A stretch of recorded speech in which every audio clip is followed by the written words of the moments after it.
Who's gonna carry the boats?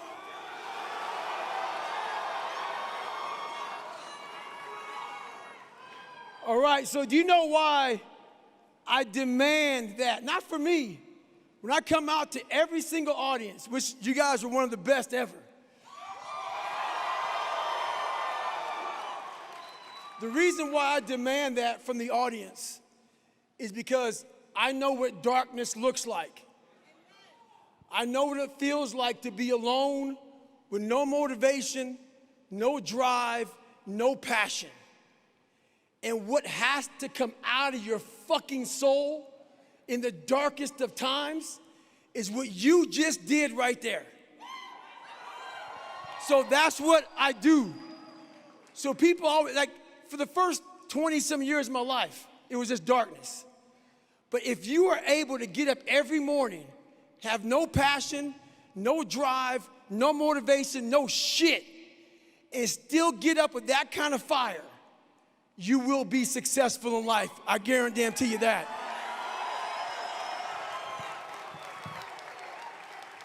It was okay? That was okay. It was okay. It wasn't great, but it was okay. One of the best is not the best, but we tried. I know, I know. All right, well, first of all, thank you. Thanks for being here. Thanks for being who you are. Seriously. And thanks for just being straight, no bullshit. Appreciate it. Because, and I was saying this day backstage, we've been doing this together for 10 years now. Some of you have been here for 10 days, some of you have been here for 3 years, 10 years. And I've probably in 10 years said, this book changed my life. Not many, I'll be honest with you. The only one I read every day is the Bible. And I read, but if you've not read, and I'll read them all now, and I ain't bullshitting either, because when I started reading, it hurt me. It honestly, it really screwed me up, because I started feeling the pain. Right. And it was like it was hurting me more, because the whole title is It Can't Hurt Me. We have all these amazing people out here, dude, and they're great human beings. But it is, whatever it is in their life is hurting them, whatever it happens to be. They eat what they kill here. That's it. Everybody you see out here, commission-based sales.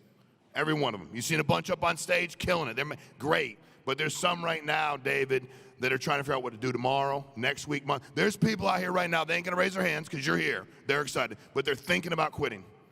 They're thinking about it. What would you say to just about that mindset and what it takes to do what we're doing? Because the pain is what I hear about, man. And you ain't nobody talks about that better than you. Well, first of all, what you guys gotta understand, guys and gals gotta understand, is that I keep it real. I'm not superhuman. I'm definitely not Superman. So when I talk to you all, understand these are the things that I had to tell myself. So, you know, a lot of people come up here and start talking to you and they think they have all the damn answers and shit, and they kind of talk down on people. No.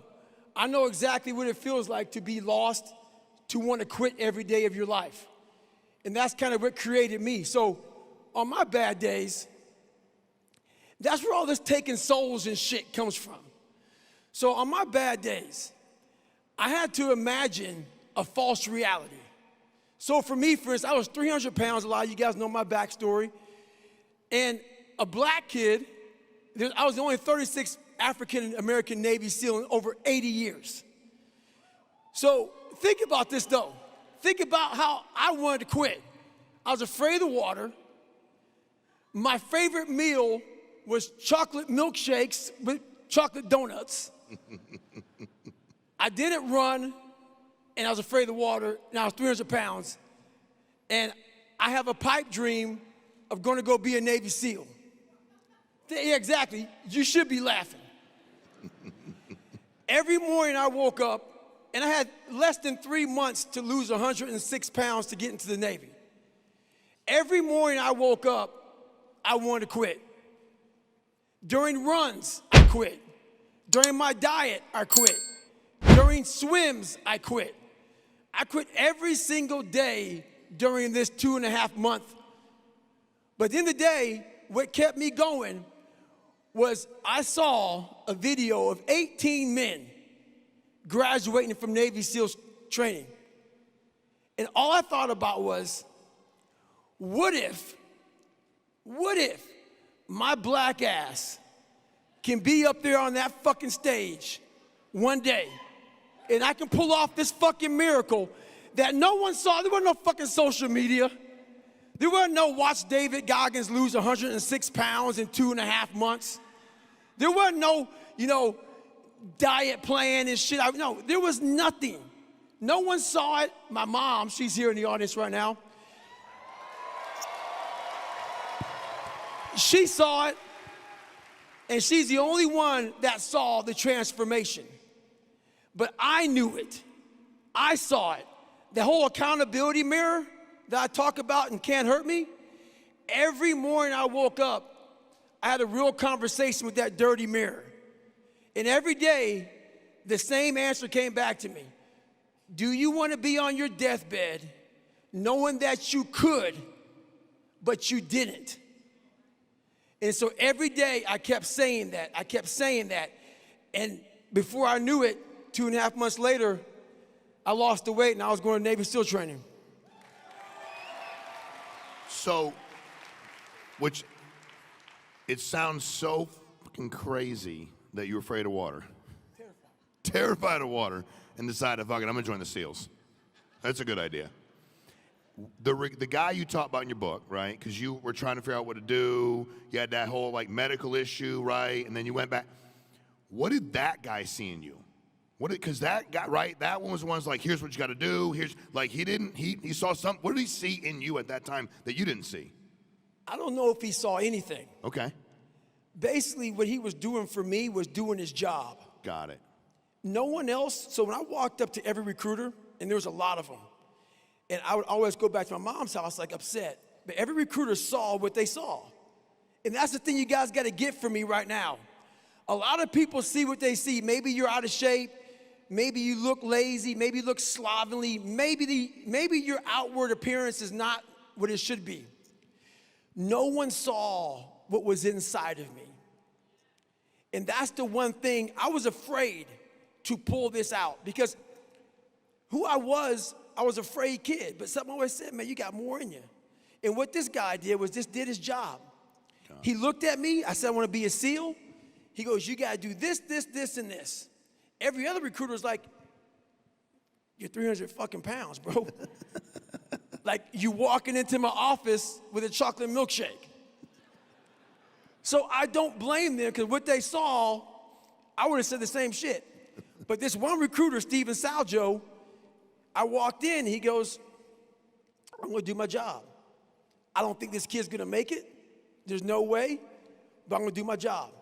And just by him giving me an opportunity, I gave the guy a lot of money a couple years ago. And he's like, what's this for? This is like literally 20-some years ago, I find Steven Saljo again, and I gave him money. He goes, what the hell you give me money for? I go, because you did your fucking job. And if you didn't do your job, I would never have found David Goggins. Wow. So I gave him a fucking check for doing his fucking job. Damn. And that's all he did. Well, I got to be honest with you, David, before you got here. And by the way, your mom's amazing, but she's like watching you. You're in the room, you're like, they watching mother effing everything that's going on. She looking over here, I look at David, she looking at David. I'm like, hell, if this goes bad, I don't stand a damn chance. She's got some essay, man. Yo. She's got some essay. For real. So, my man brought in and this, it gets to a question, it's real important from an accountability standpoint. So my man brought in a plate of cookies, 15 sugar cookies. And I didn't say nothing. He said, oh shit, I gotta get rid of the cookies, right? David's coming. So he got rid of the cookies. And I said, dude, why are you more worried about David seeing the cookies than you eating the cookies? Right, right. You probably ain't gonna see David again after today, exactly. Except for on YouTube. Like, what's he gonna do to you? How do people, because that happens to you, it's got to. Oh, yeah. People around you like, dude, I thought I was supposed to start warming up. He went about 9 miles back there. I said, where'd David? They go, he just keeps walking around. He stood still, not at all. And I'm walking around, I don't even know why I'm walking around, because I feel bad about myself. How do we get people to be more accountable to themselves than they are everybody else who actually doesn't even matter? They're not even a stakeholder in their life. That was the one thing that I was trapped in. So a lot of people don't know this story about me. But when I was coming up, so I went to an all-white school for a while, and then I went to a majority black school for a short period of time. And when I went to majority black school, see, I always wanted to be, so I wanted to be a priest first. No one knows that. And then after that, I'm like, I want to go be in special operations. Like I said, there's only 36 African Americans. So you don't walk around a black community talking about, I want to go be in special operations. So I tried to fit in. And by me trying to fit in with every group I was in, I lost myself. And so why I'm so polarizing now is because either you fucking like me or you fucking don't. And the reason why I was walking so much backstage, I'm nervous as fuck to be out here in front of these people. Yeah. For real. My mom would tell you a story.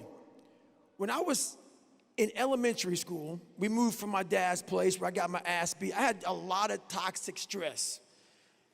Hair was falling out of my head. I had a bunch of white splotches. And the biggest thing was I stuttered like a motherfucker. Bad. It's funny now. The shit wasn't funny when you were a fucking kid. So every time I get on stage, I think about one thing. We had a Christmas play. And I was in maybe second, third grade, whatever it was, didn't matter.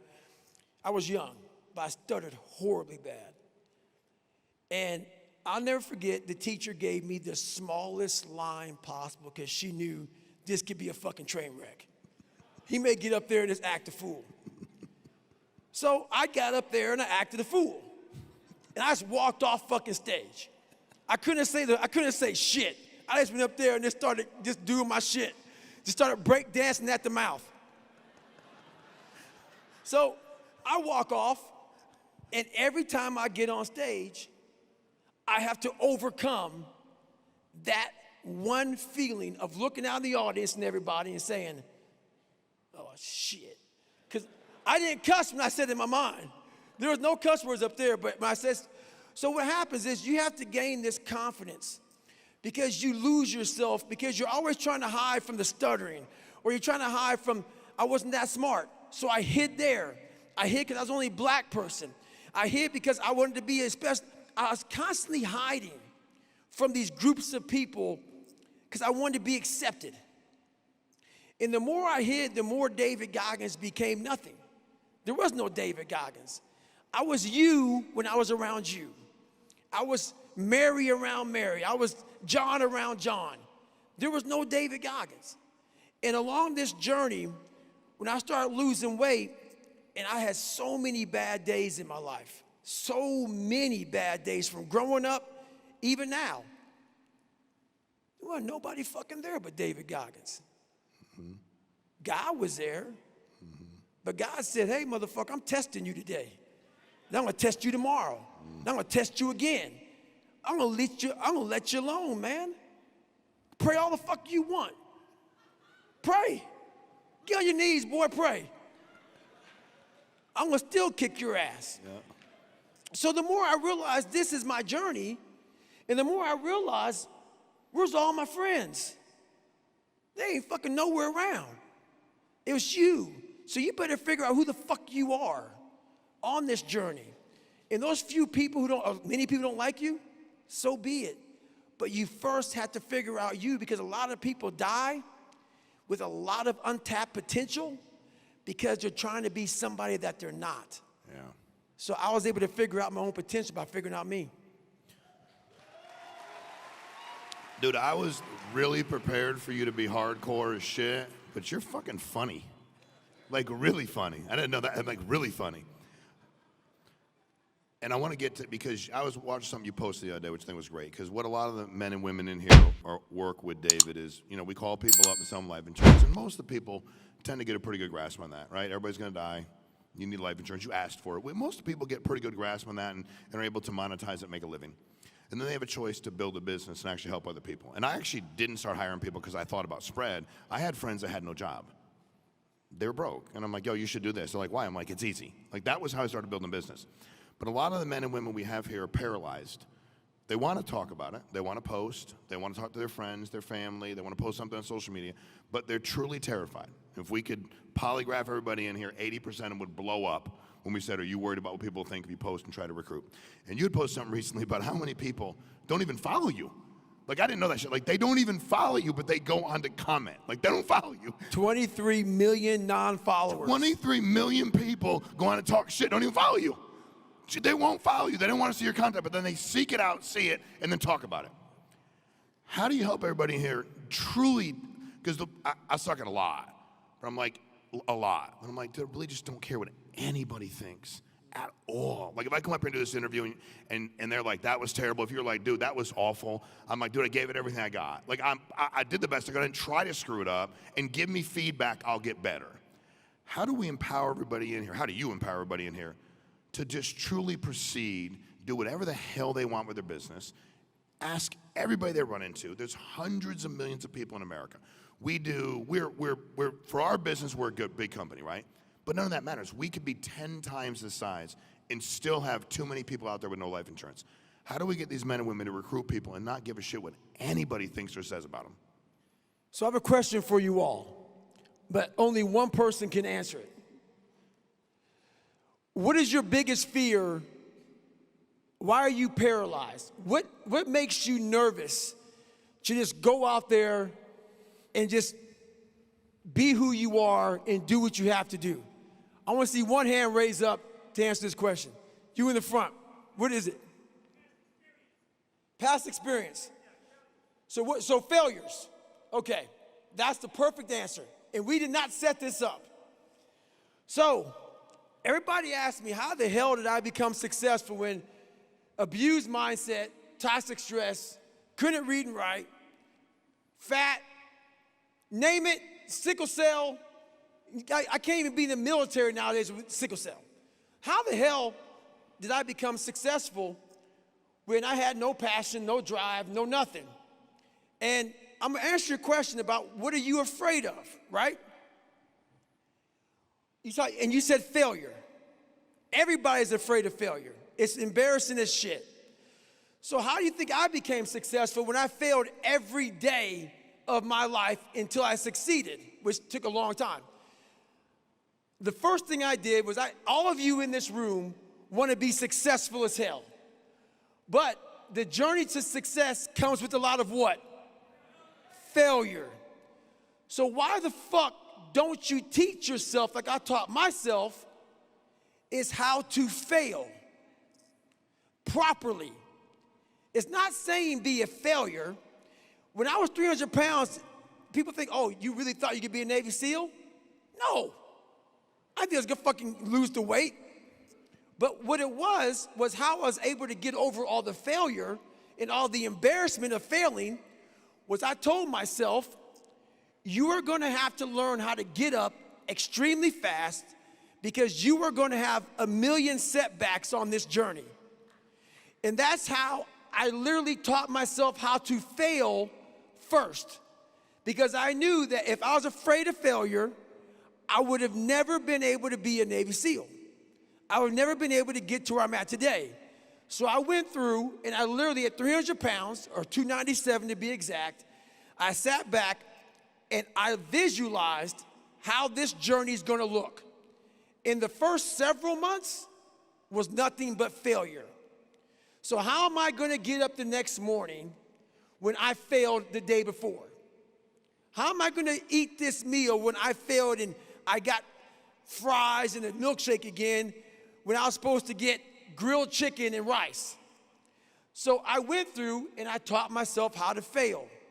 And when you do that, you're able to get up extremely fast and you no longer care about the end result because you know if I wanna be way up here, it's gonna take a bunch of small micro failures along the way. But you have to understand that that is part of the process. When you wanna achieve the highest goal of all time, you are gonna have to learn how to get your ass kicked all the way up that damn mountain. And then when you get up the mountain, the oxygen up there is very thin. It's hard to breathe. So it's not a lot of fun up there either. So all the way, if you want to be successful, you got the bottom that sucks, the middle is extremely hard, and the top, it sucks worse than all of it. So you better learn how to get the oxygen at the very top. So why do you care about what people are thinking when they're not trying to go where the fuck you're trying to go? And that's the whole moral of the story. So we have, in our business, it's not a typical sales deal, right? Like when I was in real estate, if I didn't sell you a house, I didn't sell you a house. You had a place to live, you know. If I didn't sell you, I stole construction material. If you're in solar and don't sell somebody solar, it's all good. In our business, if we don't make a sale, somebody dies with zero life insurance or not enough. That's honestly no bullshit. I was a social worker 14 years, found this. I was like, dude, this is social work, but I get paid more. And then I can bring people on. If all these men and women work with you and you could get them to, because that's what I try to get to. And I need to get a million times better at it. Because I'm actually, people are like, how'd you sell a lot? I didn't want to leave anybody unprotected. And shit, if I had to piss them off, upset them, make them uncomfortable, make them give me shit, make them judge me, make whatever I had to do, I wanted them, and when I got my first death claim, 3 months in, 32-year-old dude died in a motorcycle accident, got $250,000, I was like, oh, everybody's getting covered. What's your advice? What is your advice, David, on, because I always went to, what's the worst thing that can happen? Well, shit, I can screw this family up forever. Nobody came to my mom's apartment when my grandma died. We had no life insurance. Grandpa, aunts, uncles, friends. I didn't even know what life insurance was until I got to be old and got damn life insurance. I didn't have life insurance until I got my life insurance license. What's your advice to all of us, me included, on how we approach that, knowing that we can really screw things up if we don't do everything we can. We can't make everybody buy it, but hell, we gotta give more. And in our deal, like you're here, clients over here. Until you're uncomfortable and they're uncomfortable, there's no frickin' sale. No way, because they sit here, you sit there, you give them your pitch, but you've got to get them uncomfortable. What's your advice for me and the rest of us on getting people uncomfortable and understand the consequences of what can happen if we don't do our job? Well, this is the thing. He said uncomfortable about 3 or 4 times. You guys heard that, right? Your job is to get people uncomfortable. It sucks. I worked with a guy one time that made $75,000 a year, and his job was very similar to yours, and now he makes over $1 million. He called me up 5 years ago and said, I want you to be my coach. And I taught him one thing. I had him out here doing all kind of crazy shit. He goes, why are you doing this? I go, because your main job is to make people uncomfortable. But it's hard to make someone uncomfortable when you've never been uncomfortable yourself. So a lot of people in this room aren't pushing themselves to that uncomfortable place. And that is the first thing you have to know what uncomfortable feels like. So when you're pushing someone to that place, you know how to talk them through it. Because if you haven't experienced it and you haven't gotten the knowledge from it, it is impossible to push someone there, because the second they get uncomfortable, you are now uncomfortable. You are now in your feelings. You are now feeling bad for this person. You now feel that they're uncomfortable because you don't know how to walk them through the uncomfort. And that is the most important thing that you have to learn. Is there is theorists and there's practitioners. A lot of theorists will tell you how uncomfortable feels.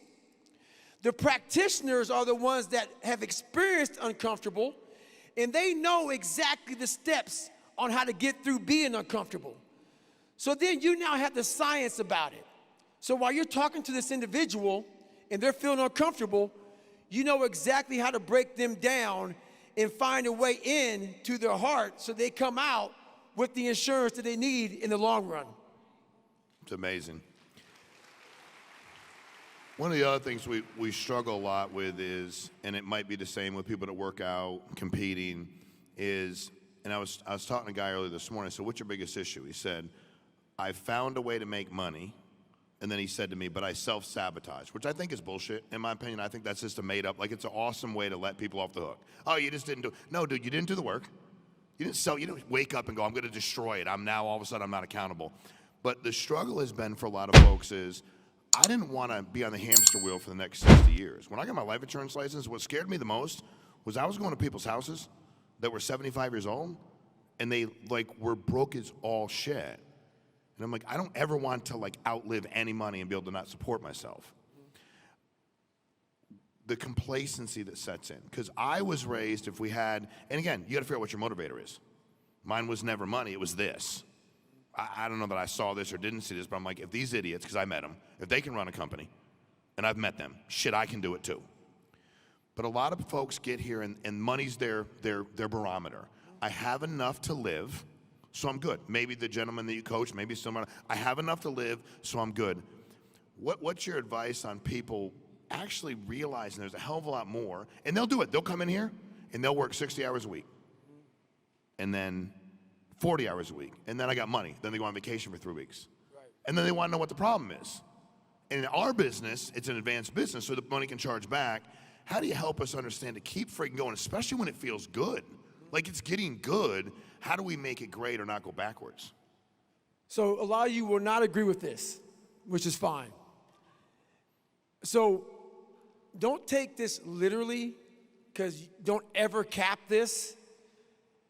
But I cap my success. I'm not saying cap your money. I'm not saying any of that. I say this is just my term. So every single year, I've made millions of dollars. Very well off. I don't need to work ever again. But every year I go to British Columbia and I jump out of airplanes, and I'm a smoke jumper.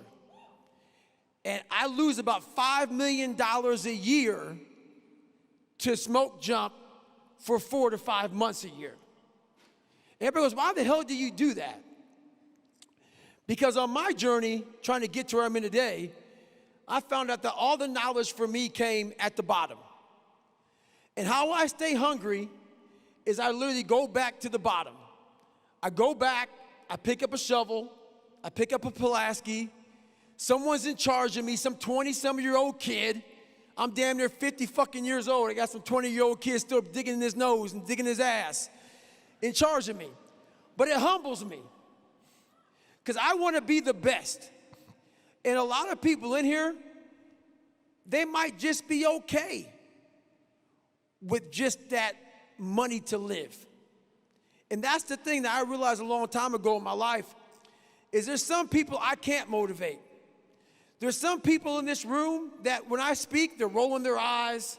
This fucking David Goggins, ridiculous shit. His passion, his motivation, his drive is all fucking crazy. It is. Because I found out a long time ago what I'm supposed to be in this world.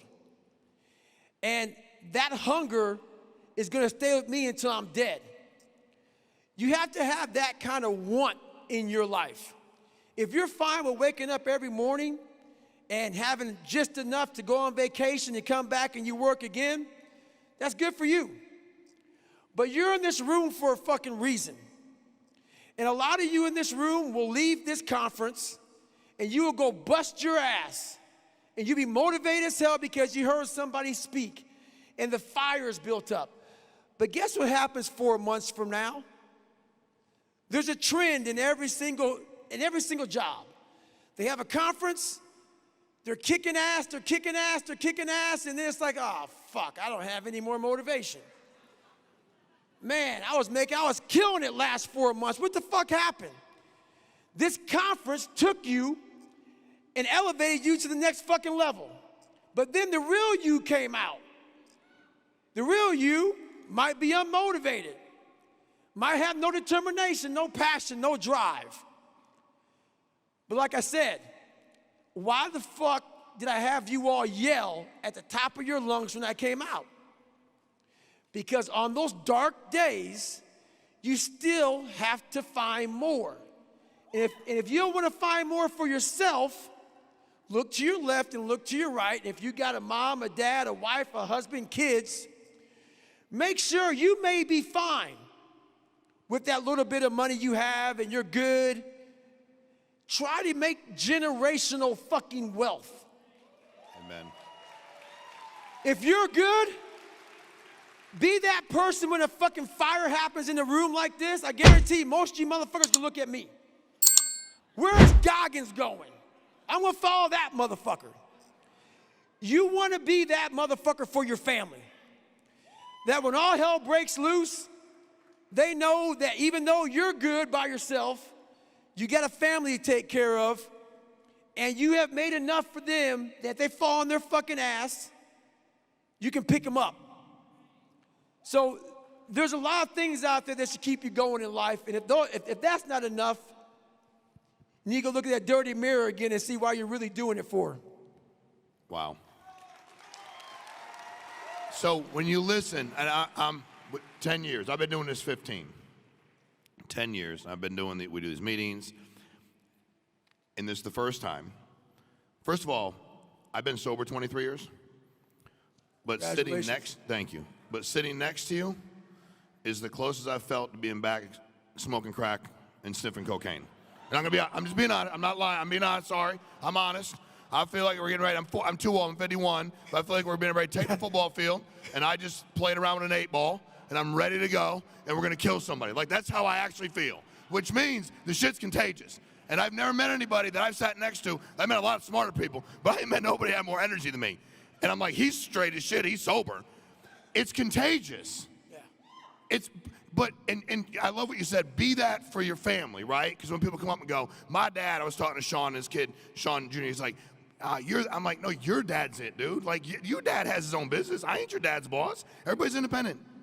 I ain't your dad's boss. Your dad's the boss of your family. All these folks have to understand, and I want you to speak to this, please. Everybody on their team's watching them. Every freaking, and by the way, nobody here is rolling their eyes talking shit about you. I promise you. Number one, they're scared you might see them from here. And number two, peer pressure is the most powerful pressure in the world. Someone next to them will be like, dude, stop shaking your freaking head or I'll hit you and I'll keep spinning around. Guarantee it. Promise you.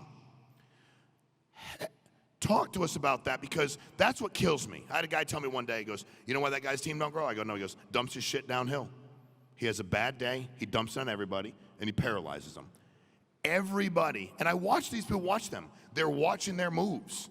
They're feeling their energy, good or bad. I've been up here on stage doing these things with people that charge way too much money, that are uber famous. I'd rather be shoving thumbtacks in my eyeball. It's so fucking bad. Seriously. Help us understand. Everybody's watching. Everybody. The thing about it is, you all know everybody's watching.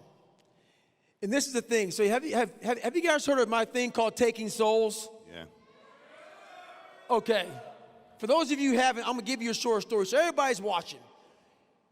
And so when I started figuring out what I want to be in life, I want to be a leader. I want to be the leader, like I said, when a fire breaks out, they look at you. And what that means is this. It was Wednesday of my second hell week.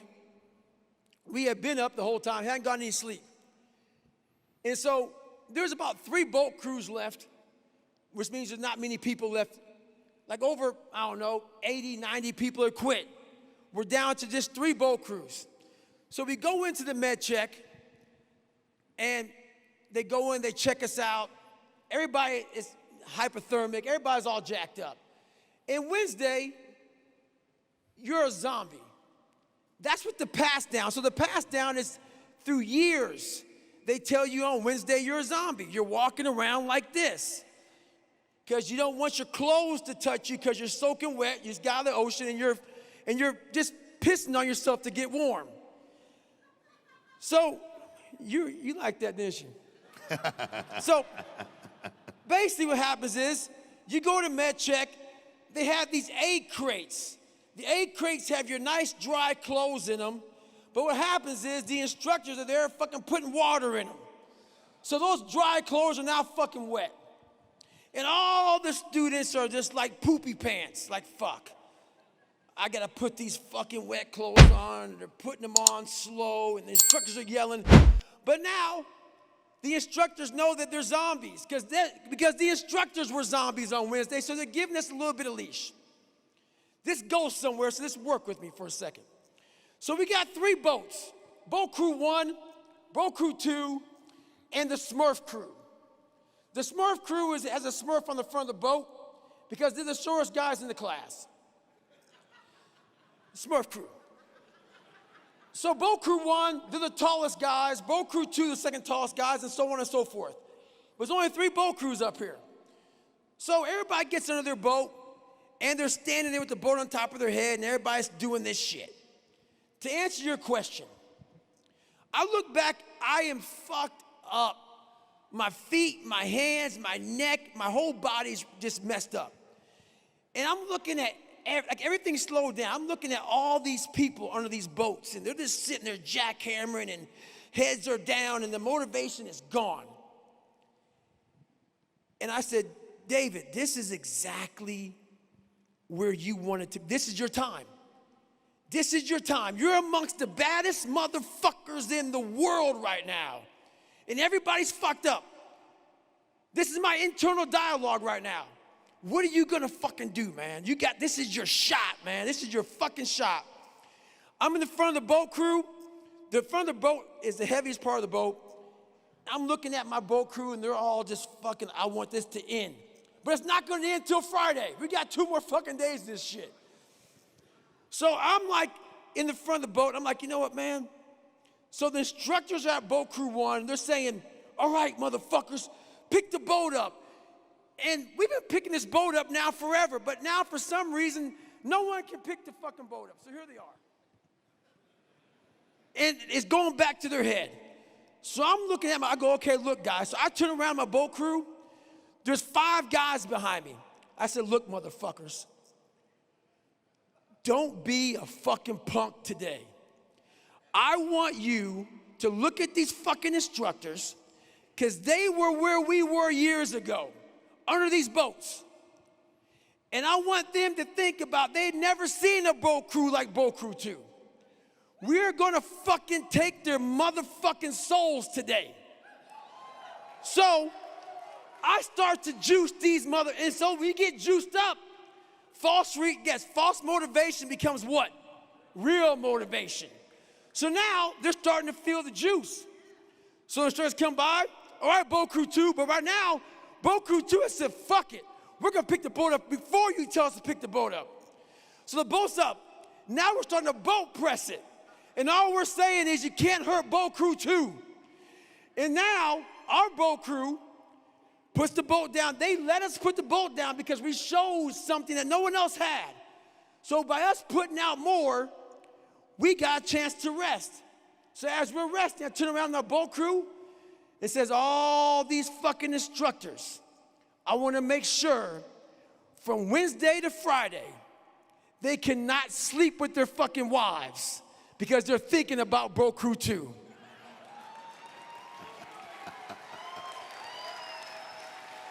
So, to answer your question, you want to be that one motherfucker that every day, whether it's raining, snowing, sleeting, you lost every dime, your mom died, your dad died, you come and you bring the energy that it takes to make a team function at the highest fucking level every day.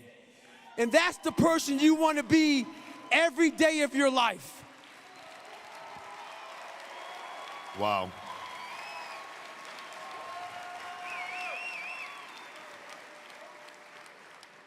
So I didn't, I was reading your biography on all of the races, and I got tired just reading it. Then I read it again. But I did not know, I knew early that mission and these races, runs, you started that to raise money. Right. Can you tell us about that? You want the whole story? Sure. You do what you want, bro. It's your stage. All right. So basically, how this all started for me, a lot of you may know the story, but after I became a Navy SEAL, you guys heard of Lone Survivor? Yep. Well, Marcus Luttrell is one of my best friends. And so is his twin brother, Morgan Luttrell. So, funny story about Marcus and Morgan, it's actually in my audio book, Can't Hurt Me, is that Morgan was not in the military. Marcus was in the military first. Long story short, Marcus couldn't run for shit. Morgan ran one of his 4-mile time runs. They didn't even know it was a flop of twins and passed it for Marcus. Anyway, little inside tip. So what happened was Marcus was on a mission. Mission went bad. A bunch of guys died. I was in 3 hell weeks. So damn near everybody on that op, I was in hell week with. So when I heard the news, I was in military freefall school with Marcus's twin brother, Morgan. And I got the call telling me that I had to tell Morgan that Marcus was dead. Marcus was not dead. They thought he was dead. So I told Morgan they believe that Marcus is dead. They can't find him. Everybody else is dead. They can't find Marcus. They believe he's dead. Morgan looked at me and said, he's not. I'm like, what the fuck you talking about, bro? He was right. He wasn't dead. 4 days later, Morgan calls me up. Hey, bro, they found my fucking brother. Go suck it. I was like, all right. So, at this time, I weighed 191 when I joined the military. I went to 250 after I became a Navy SEAL. So that story touched me so much that I started Googling different races. I wanted to raise money for the Special Operations Warrior Foundation. It's a foundation that if your dad was in the military, he's a special operator, he died, your son or daughter would get full tuition to go to college. So I'm like, I'm gonna go do this. But being a Navy SEAL, I couldn't do a hot dog or hamburger competition, do something like that. So I looked up the 10 hardest races in the world. And what came up was the Badwater 135.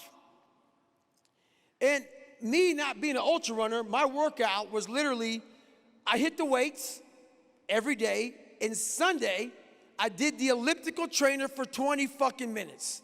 No cardio, that's all I did for cardio. So I Googled this shit, and what came up was the Badwater 135.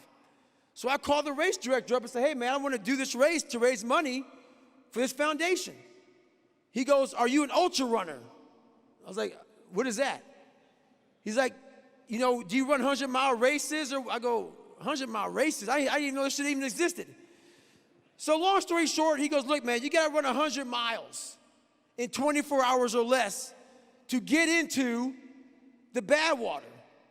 And if you can do that, I will consider you in my race. The application process ended in January. I called the cat up in November. And he said, well, if you really want to get in the race, there is a race in San Diego called the San Diego One Day. I call him up on a Wednesday. This race was Saturday. I had done no running. And he goes, okay, check it out. You get in it, you run 100 miles, 24 hours, I consider you my race. So there's a 1-mile track in San Diego. It's called the San Diego One Day. You want to run a 1-mile track, see how far you can get. So I said, fuck it. I signed up for the race. At the time I was married, I go to Walmart, get a blue lawn chair. I have Ritz crackers and Mileplex. That's what I have for the whole damn race. So I realized I'm gonna see this chair every single 1-mile loop, and I'll get some Mileplex and a Ritz cracker. Stupid. I had no idea what the fuck I was doing. But I'm gonna cut to the chase. Here I am, I get to mile 70, and I never ran past 20 miles in my entire fucking life. And I'm in this chair at mile 70. What do you think happens to you when you are sucking on a Ritz cracker ball because your mouth is dehydrated and all fucked up, and you're drinking Mileplex? What do you think happens to you at mile 70? Being that you never trained for this and hadn't gone that far in your life, your body starts to literally die and break down. So I'm sitting there in this chair, and I have to go to the bathroom. Haven't gone to the bathroom in 12, 13 hours. The bathroom's from me to the damn wall right there. So I'm trying to get up, but I can't get up.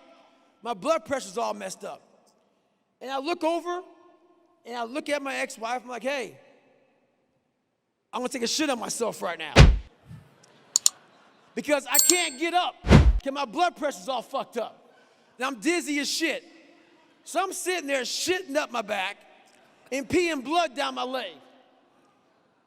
I got 30 fucking miles to go. And this is where I'm at right now. And there's one thing a black man never wants to fucking hear. She looked at me and she said, "You're starting to turn white."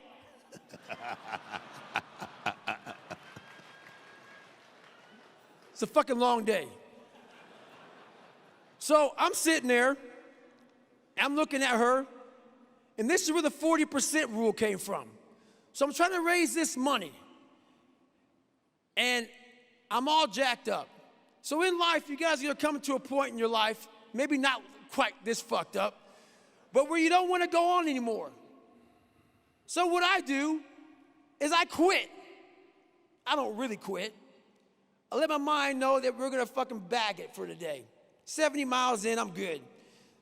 But I didn't quit yet. But I'm telling myself I'm gonna quit. I'm sitting there in this chair, and I'm like, okay, man, I can't even get the fuck up. I'm really messed up. I'm got shit everywhere, and this is messed up. So I'm cleaning myself up, and there's an aid station that I haven't been using that has peanut butter and jelly, salt tablets, and bananas, real food that I fucking need some water and shit right now. I need something. So I have my ex-wife bring me over some food. I'm gonna sit here, because I'm gonna quit pretty soon, but just not yet. Let me get cleaned up first. Let me get something to eat.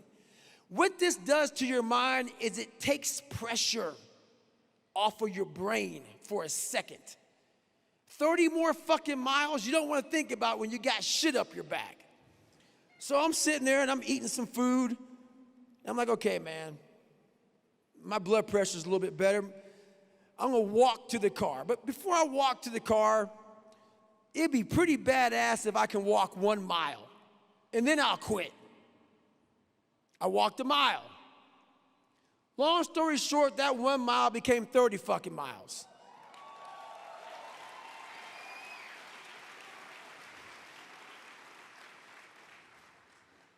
And that's the thing that we do a lot in life. What we do is when we have a goal. My goal was to raise money for this foundation. And I'm not saying go to my extent. This is all, take what I say with the grain. Just take it. Take little bits of what I say. You're not trying to be fucking David Goggins. You're trying to be the best you possible.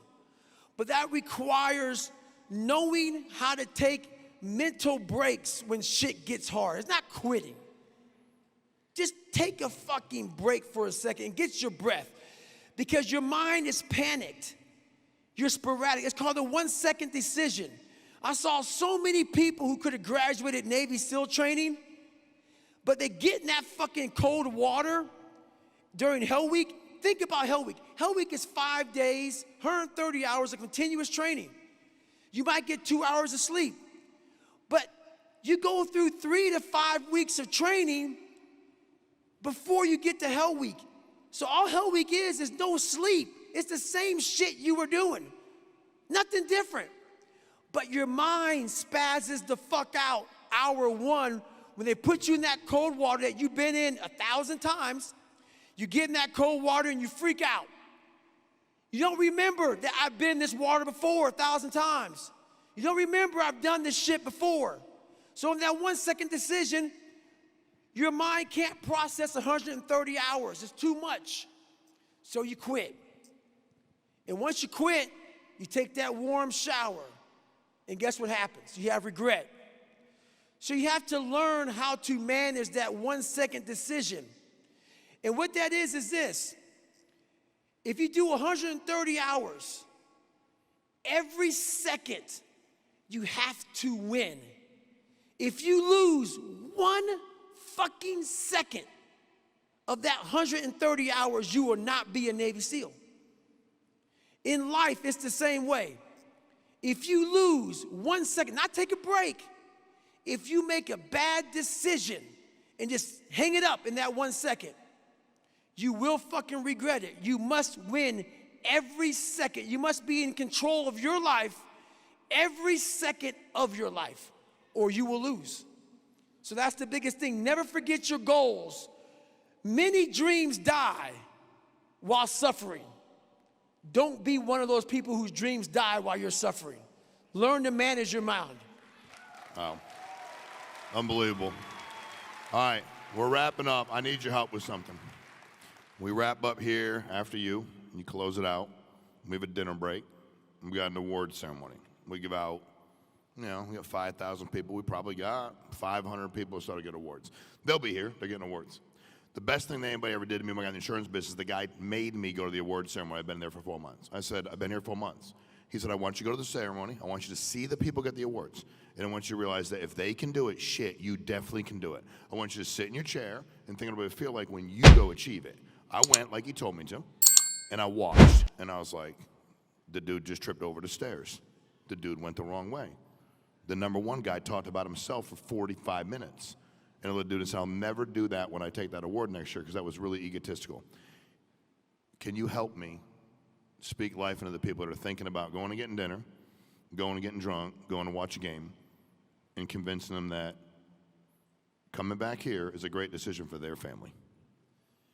All right, there's a phrase I always say, and this phrase needs to stick with you for the rest of your life. There's a lot of people who want to go back, watch the game, get a drink, bag it. They want to bag the rest of the day. But the question is, are you done yet? Are you truly finished with what you came to do? And so my phrase that I've said to myself for a lot of years, and I say it in the darkest of times, don't stop when you're tired. Stop when you're done. So remember that. Are you done? A lot of you are not done. So don't sit back and be that bad team member, because everybody's watching you and everybody's gonna know you fucking bagged it. This is all part of being a fucking leader. Being a leader fucking sucks. You do everything in life that you do not want to do. You are unhappy 90% of your life. But that means that other people are eating because of you. They're living because of you. They're achieving because of you. So are you really in that bad a shape? So make a decision tonight. Do you want to be a leader, or do you want to be that person who just bags it and does their own shit? And then you can ask yourself that question. When you go home after bagging it, look in that dirty mirror and ask yourself one question. Do I really have what it takes to be a fucking leader? I'll answer that question for you. No.